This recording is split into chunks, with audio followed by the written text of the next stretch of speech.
Hello, আসসালামু আলাইকুম সবাইকে, শুভ সকাল সবাইকে। তো ঘুম থেকে উঠে প্রতিদিনই প্রফেশনাল যে ড্যাশবোর্ডটা আছে সেটা আমি চেক করি। তো আজকেও প্রফেশনাল ড্যাশবোর্ডে ঢুকলাম, ঢুকে মনিটাইজেশনে গেলাম, গিয়ে লাইভ অ্যাডসে একটা প্রেস করলাম, করার পরে দেখলাম যে এখানে আই এম ইন্টারেস্টেড এসেছে। তো এটা এর আগেও কন্টেন্ট মনিটাইজেশনের আগেও এসেছিল। তো আমি আই এম ইন্টারেস্টেড প্রেস করলাম, করার পর এখানে ইন্টারেস্টেড লিখে আমি এটা সাবমিট করে দিলাম। তো কন্টেন্ট মনিটাইজেশনেও সেমটাই এসেছিল। তারপর কয়েকদিন পরে তো কন্টেন্ট মনিটাইজেশনটা দিয়ে দিল।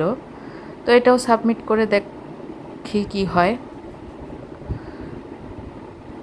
কোনো ক্রাইটেরিয়া পূরণ ছাড়াই যদি এটাও লাইভ লাইভ অপশনটাও যদি দিয়ে দিত ভালোই হতো, মনিটাইজেশন। আচ্ছা, এখন সকালে আজকে কি নাস্তা করব চিন্তা করছিলাম। তো চিন্তা করলাম যে চালের গুঁড়া আছে আর বিফ রান্না করা আছে, তো একটু চিতই পিঠা করে ফেলি সকালবেলা। তো ফ্রিজে থেকে চালের গুঁড়াটা বের করলাম, অনেক বরফ ছিল, এটা ঠান্ডা ছিল। তো আমি কুসুম গরম পানি দিয়ে পিঠাটা প্রথমে গুলিয়ে নিচ্ছি। চিতই পিঠা তো অনেকক্ষণ হাত দিয়ে গুলিয়ে নিতে হয়। তো এই তো চিতই পিঠার ব্যাটারটা রেডি করলাম আমি আজকে। আর এখানে একটা বেগুন দিয়ে দিলাম, বেগুন ভর্তা করব সাথে। তো এই তো চিতই পিঠা আস্তে আস্তে শুরু করছি। প্রথম পিঠাটা যদিও আমার হয় নাই, তো পরবর্তী পিঠাগুলো দেখলাম মাশাআল্লাহ ভালোই হয়েছে। আজকে আমি কোনো ব্লেন্ডারে দেই নাই, চিতই পিঠাটা আমি ব্যাটারটা অনেকক্ষণ রেখে দিয়েছিলাম।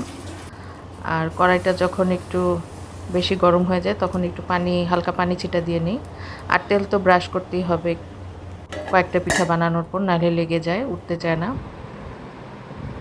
তো এই যে আমার চিতই পিঠাগুলো মাশাআল্লাহ ফুলেছে অনেক পিঠাগুলো। তো আমি পিঠাগুলো গরম রাখার জন্য হটপটে রেখে দিচ্ছি। আর এই যে গরুর মাংসটা একটু বেড়ে নিচ্ছি।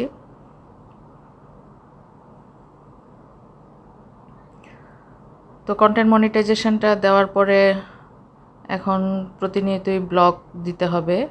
আগে আমি 2 দিন 3 দিন 4 দিন বা 5 দিন পরে পরে ব্লগ দিয়েছি।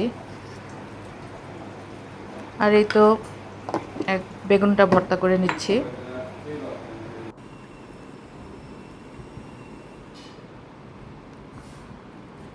আর এই যে এখানে আমি খাওয়া শুরু করে দিয়েছি বেগুন ভর্তা দিয়ে।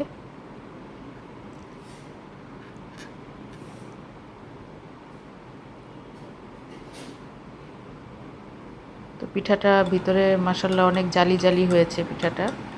আর এটা ছিল পেঁপে দিয়ে ডাল রান্না করেছিলাম। বাচ্চারা যেহেতু পিঠা পছন্দ করে কম, তাই রুটি বানানো হলো সকালবেলা। আর ইলিশ মাছ দিয়ে দুপুরবেলা কি রান্না করেছি সেটা নেক্সট ব্লগে দেখানো হবে।